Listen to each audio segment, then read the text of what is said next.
you're going to want some straight pins. Now by straight pins, if you're not sure what I mean, this is what I mean. Just regular sewing pins, but you want ones with a large head. Now we're going to need 2 of these. These are really cute if you do 2 fabrics, so that you would do 1 fabric on the front and 1 on the back. But for this tutorial, I'm going to make one with both sides the same. So I'm going to double my fabric, which just means I'm folding the right sides together, leaving the wrong sides out. And then I'm going to put my template on here, and it just fits, which is good. Alright, and then I am going to proceed to trace around it.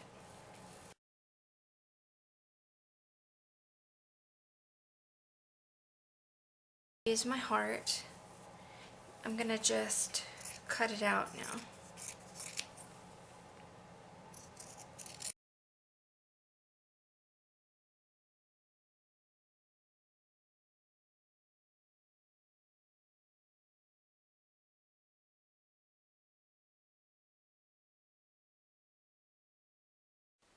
Okay, I'm at the sewing machine. If you have pins, you want to pin all the way around, and remember to leave an opening right over here where you're going to stuff. And I would recommend 1.5 inches to 2 inches, especially if you're just beginning. It just makes it easier to stuff that in there without making a pull on that side of the fabric or tearing through your stitches, which is really frustrating because I have done that in the past. So I'm going to align the edge of my fabric with the edge of my presser foot, and that's going to give me about 1/4 inch seam allowance. Normally for sewing you would take about 5/8, but for this project I'm going to do 1/4 inch. I'm going to go ahead and insert the needle. If you don't have pins, or if you've been sewing for a lot of years, you know you can just hold these pieces together just so slowly so that they don't come apart like shift. With flannel, it's not likely that it's going to shift very much, but if you're using 100% cotton, it might try to creep away on you, so you want to keep it in line. Go forward a little bit, back stitch.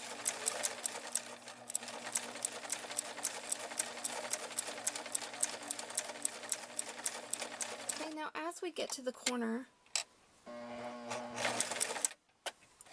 you'll need to kind of adjust your presser foot and your fabric so that you will leave the needle down as you turn, but you don't turn very far. Just a very small turn. Because you're not wanting to make corners, you want it to be very fluid. So you might have to kind of move the hand wheel by yourself without the foot pedal. So every 3-4 inches or so on the curves. Which I understand that takes a little bit of doing, but it's totally worth it in the end. Let me get rid of that string right there. The tail of my thread was in the way.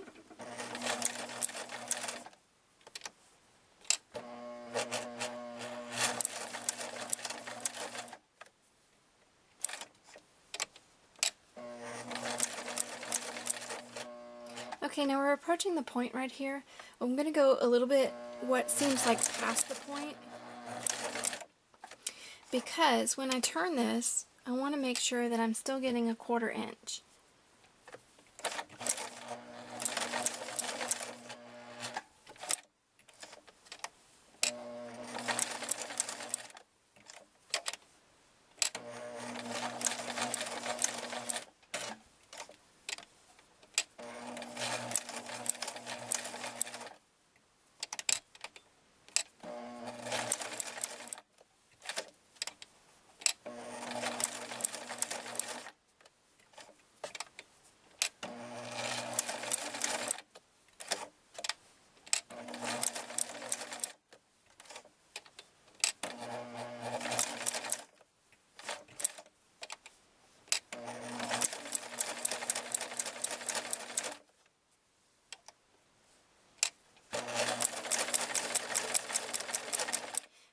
stop right here because I want to leave this much open so that I can stuff it easily.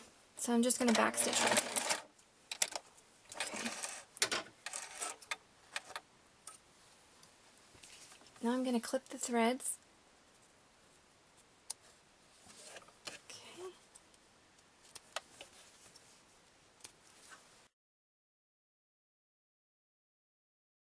You can, first of all, trim. Make sure that this is a 1/4 inch or maybe a little bit less. Of course, you don't want to cut into the stitching. Just kind of even up those edges maybe a little bit. The next step after this is very important for any curves. Okay, so after you get your edges trimmed up, except I don't like to trim where I'm going to fold this back down, so I will leave that as big as I need it.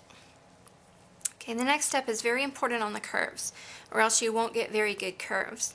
So you're going to clip straight in towards the seam, so perpendicular to the seam, and you're going to clip but not to the stitching.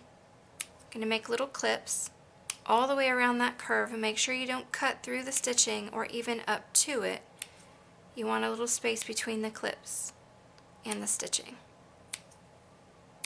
Just around the curve, you don't have to do it on the straight. And you don't have to put them too closely together. If you do accidentally cut through the stitching, that's okay. You can hand sew it back up later, or you can just reinforce it on the machine. Okay, so then once that's done, you're going to turn it in, or right side out, should I say? I almost said inside out, but that wouldn't be right.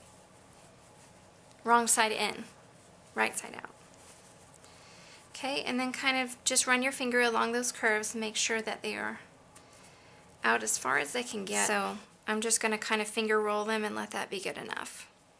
And by that I just mean you're getting all that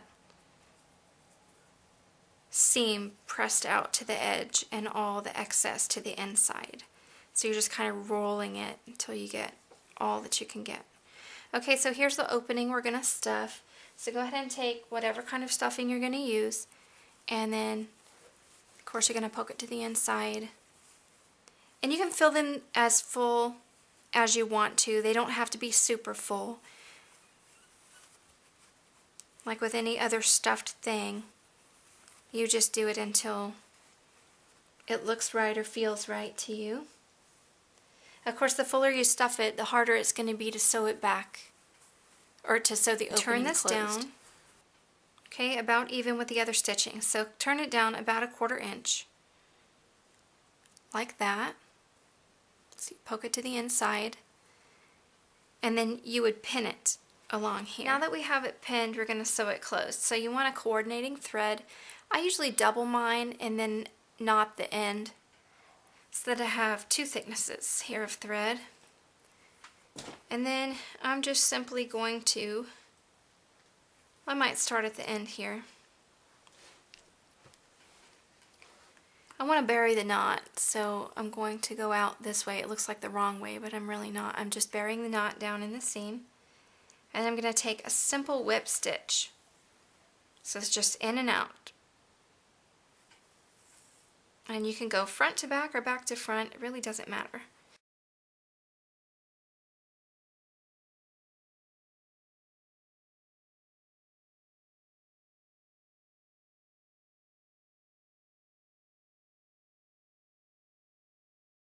I'm just going to take it's just a very simple stitch. So if you've never done this before, super easy to sew it up.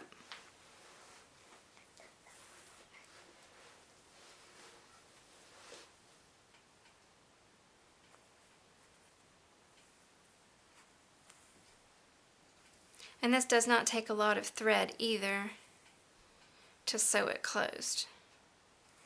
And that's the other good thing about doing it on the bottom corner, is that no one's really going to see it, especially if it's sitting down in a basket, and really it's cute.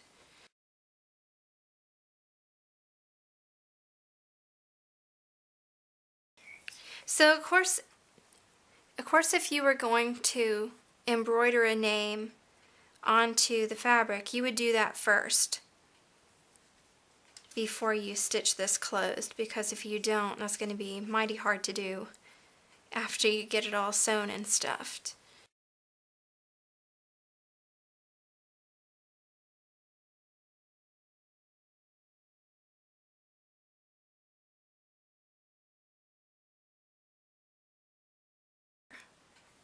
Okay, so I'm actually going to stitch a little bit past where I have gone on the machine, just to make sure that my stitches hold. Okay, when I get to my last stitch, I'm going to double that stitch. So I'm going to go back into the same place that I took that last stitch, bring another stitch through, and before I pull that all the way through, I'm going to insert my needle through that loop and draw the thread through and pull it tight. Now you can do that a couple of times, and that'll finish off your sewing. Now what I like to do next, instead of just clipping the thread, I like to insert the needle into the seam and then come out the seam about 1/2 inch to 1 inch down and pull that tight so that almost that it puckers, and then clip the thread. And that'll hide the tail where no one will see it, it won't poke out. And then I just kind of knead the stuffed item, in this case it's a heart, kind of work that stuffing down into the point so that in the end there's what we have. Whoops.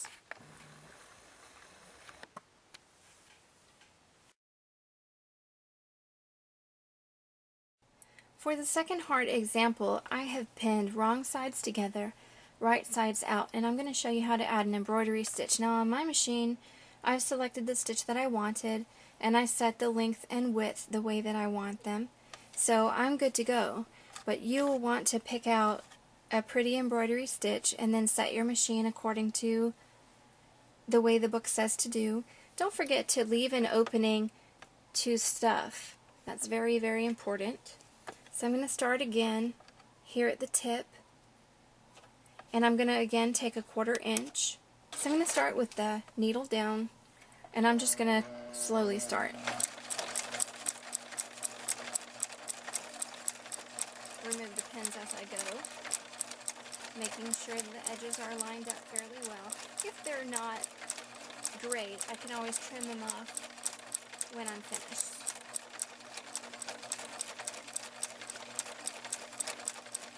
Again, you're going to have to be careful on the curves though, to be slow.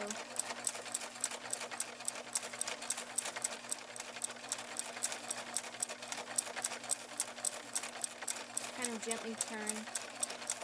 And on the special stitches, a lot of times the machine will help you make those turns. If not, you would simply stop with the needle down, lift your presser foot, and gently turn. You don't want a huge turn, because you're not turning a corner, you're turning a curve. So you want it very fluid.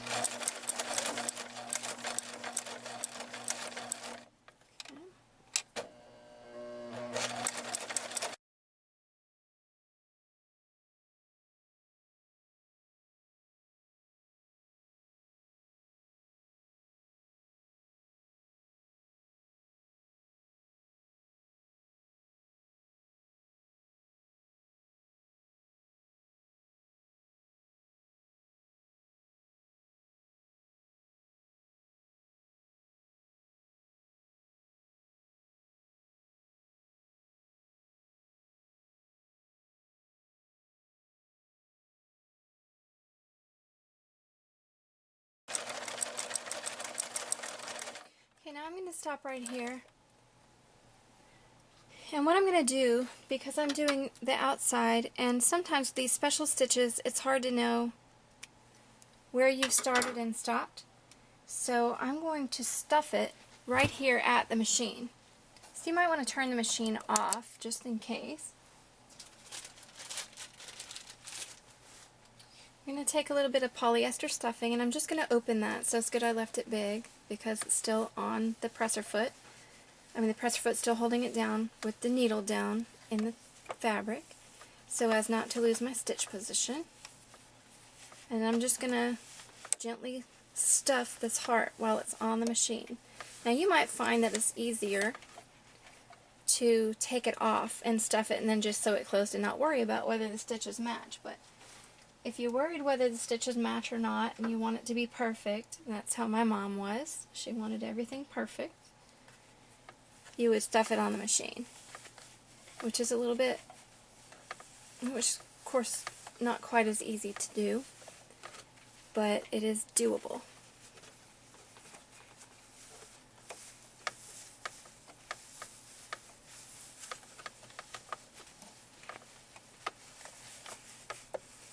And then you can smooth it out later. Okay, so I have about as much as I want in there. I'm going to lift up my presser foot. Since the needle's still down, I won't lose my position. Just going to realign and lower the presser foot. And I will begin again.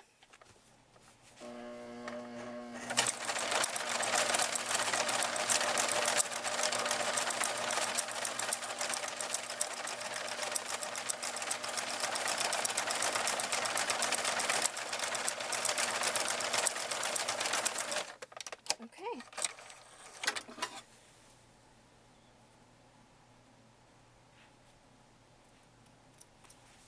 Like I said, you can take it off,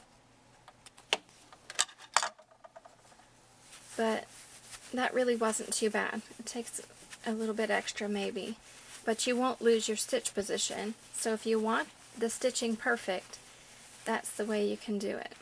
Okay, so here's what I have. Now you'll notice that this is a little bit like a pillow flange, which, you know, of course this is really just a small pillow. So what you can do then is you can take your regular straight scissors and then you can trim not quite to the stitching, okay, or you can use pinking shears to get in a little bit closer, and that'll give it a nice edge, a nice finished edge with a little bit different look. So whichever you choose, it'll turn out nicely.